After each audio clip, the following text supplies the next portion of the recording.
আজকের দিনটা মনে হচ্ছে আমার জন্য খুবই খারাপ একটা দিন, কারণ প্রচণ্ড পরিমাণে আমার শরীরটা খারাপ।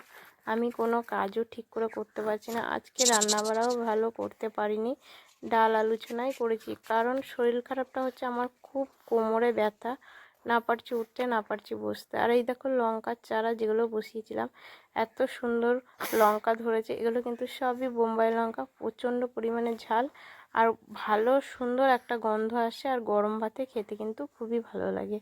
আমি বসিয়েছিলাম আর বাবু ওইখান থেকে তুলে এই জায়গাটা লাগিয়েছে, কারণ এক জায়গায় গাছ হলে তো সব গাছগুলো বাঁচবে না, আর গাছ ভালো হবেও না।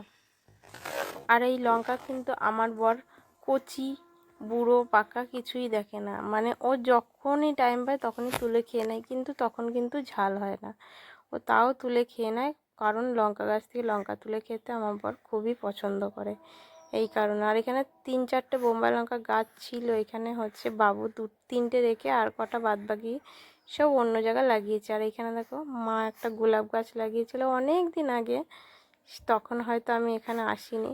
দেখো এত বড় গোলাপ গাছটা, আর কত সুন্দর গোলাপ ধরেছে, অনেক অনেক গোলাপ ধরেছে। আর বেশি শীতকালটাতেই গোলাপ ধরে, দেখতে খুবই সুন্দর লাগে।